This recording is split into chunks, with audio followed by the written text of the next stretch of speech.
Ano, sa ngayon mga kabunyog, si Amy Marcos napansin niyo, si Amy Marcos biglang natahimik, ano? Isa pa itong si Amy Marcos na DDS na, ha? Marcos na DDS yan. Oh, napansin niyo si Amy? Tahimik, di ba?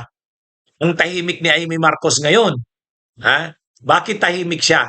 Eh, di ba nung kasagsagan nung sabi nila, ano daw, atake daw sa, ano, inatake daw ng NBI ang Senado, nag-live stream pa noon si Amy Marcos. Ha? Sabi ni Amy Marcos, ano ba tong nangyayari sa amin? Ha? Ha? Ano na bang nangyayari sa administrasyon ngayon? Linulusob na kami dito sa Senado. Papatayin na ba kami? Aarestuhin na ba kami? Grabe naman, ha? Wag nyo namang ano to, itigil nyo naman itong mga kalukuhan ito. Ayun. Naalala nyo yun mga kabunyog, mga kababayan? Naalala nyo yung live na yan ni Amy Marcos noon? Oh, live yan ni Amy Marcos noon, nung kasagsagan ng di umano'y insidente sa ano, sa Senado. Ha? Kaya lang ngayon, ano nang lumalabas? Ay di ba? Ha? Hindi naman totoo yung ano eh. Hindi totoo na inatake yung Senado. Ang lumalabas, itong si Aplaska, yung usaan, nagpaputok na lang ng bigla. Natakot, naalarma, nagpanik. O baka bahagi yun ng kanilang scripted na ano, na magpapaputok, magki-create ng kaguluhan para makatakas si Bato. Yan ang lumilitaw ngayon eh. O pero yung sinasabi ni Jaime Marcos na under attack ang Senado, wala. Wala. O ngayon, naririnig nyo pa ba si Jaime? Pero nung gabi na yon, siya ang isa sa mga pinakamaiingay noon, nung gabi na yon. Ha? Nag-live stream pa siya, may mga ano, mga paiyak-iyak pa, 'di ba? Actually, naunang magdrama si Amy kaysa kay Pia Cayetano eh. Si Pia Cayetano nagdrama nung isang araw. Pero si Amy Marcos, nung kasagsagan ng inaatake daw ang Senado, paiyak-iyak pa. Live stream pa yan ha, naka-live stream siya. Naka-live stream pa. O kaya lang ngayon nga, lumalabas, kasinungalingan yung mga pinagsasabi niya doon. Wala namang attack sa loob. Sabi pa ni Amy, pinasok kami. Grabe, pumasok na dito sa loob ng Senado. Di ba? Ganun yung pagkakasabi. Grabe, ano na bang gagawin sa amin? Ha? Ano na ba ang ginagawa ng administrasyong ito? Ganun. O, pero ngayon, tahimik na si Amy, hindi na makapagsalita. Wala ka nang marinig sa kanya. Bakit? Ay na-expose eh. Na-expose. Oh, yan ang mga ano, yan kasi yung mga katangahan nitong mga DDS. Akala nila yung pangyayari na yun nung gabi talagang linusob ang Senado ng NBI at aarestuhin si Bato. Oh, wala naman eh. Kaya kahit anong gawin nila, may mga paiyak-iyak si Pia, umiyak pa si Loren, wala namang naniniwala. O tapos ngayon sinasabayan pa ng mga kabubuhan.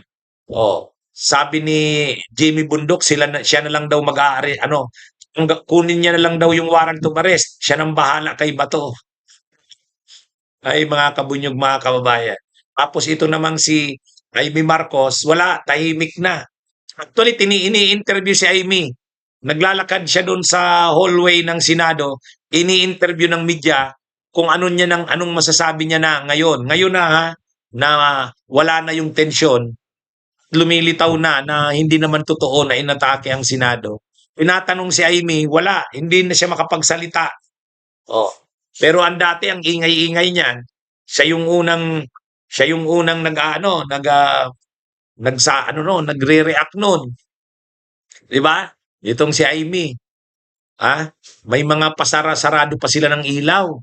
Tapos si Amy pa noon nung habang nagla-livestream doon sa loob ng opisina, sabi niya, may mga patahimik-tahimik pa siya. Parang parang mahina ang boses kasi delikado ang lagay nila. Oh, ay mga kabunyog, mga kababayan, yan ang problema dito sa mga DDS na ito. Nagki-create sila ng kwento nila. Oh, yan mga kabunyog. Pero nai-expose yung kanilang katangahan.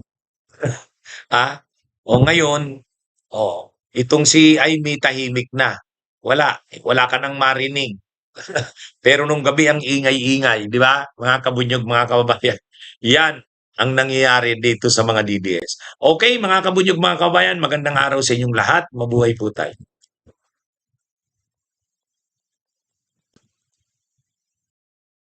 at na talagang wala silang kinalaman, nag-umpisa sa ating TNP, dumating si John Vic Remulla, wala rin siyang kinalaman, ganon din ang NBI, Dedma rin, lahat sila walang alam pero putukan tuloy-tuloy. Ganon din, kinausap pa si Presidente Bongbong, si BBM, sabi din, hindi naman daw niya utos yun, ba't daw nagkaganon? Andito pa kami, kanina pa kami narito, pero talagang walang umaamin, walang may alam, lahat sila gulatan, hindi ko maintindihan, nako, nagkakaputukan na dito sa inyong Senado, amoy usok na sa lahat ng sulok, hindi namin mahanap ang aming mga kapwa senador at hindi kami makapaglabasan. Ay, eto, ang sabi nila, talagang denied to death.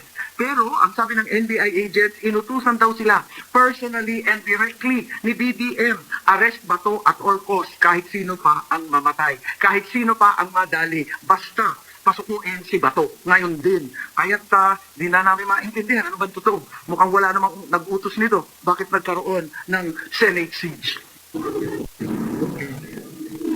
Okay, ngayon bibisitahin ko muna itong opisina ko. Hindi ko alam kung ano nangyari sa aking mga tauhan. Kasi kanina nagputukan, patay lahat ng ilaw. Ngayon lang ako nakaakit eh. Grabe nang nangyari dito. Bakit naman inatake yung Senado? Hindi ko akalain na mangyayari dito sa Senate ng Republika ng Pilipinas. Ganito na lang ang turing nila sa amin at ang balita, palibasa lahat sila nagdi-deny. Ang next daw na sasabihin, gawa-gawa lang namin to para mahawakan ang liderato ng Senado at pagtakpan ang impeachment. Ano ba naman kalokohan to? Eto na nga at nagtatago kami dito sa barilang putukan at siege ng Senado. Sasabihin pa na gawa-gawa daw namin kasi lahat sila denied to death, walang nag-utos, nalusugin ng Senado, walang may kinalaman, wala ang talagang mananagot. Eto na naman tayo. Flood control na naman ba?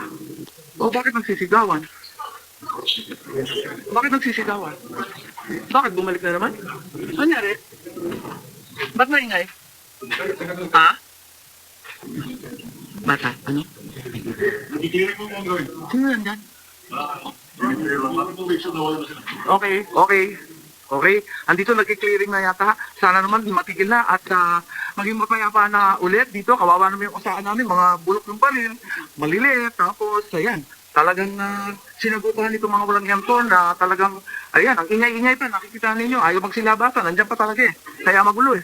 I'm doing a Facebook Live here from my house. Bunyog, halikan na kasama ka. Bunyog, kapag buklod ay may pag-asa. Luzon, Visayas, Mindanao, isa ang pananaw. Sa bagong Pilipinas ang bunyog isisigaw. Bunyog.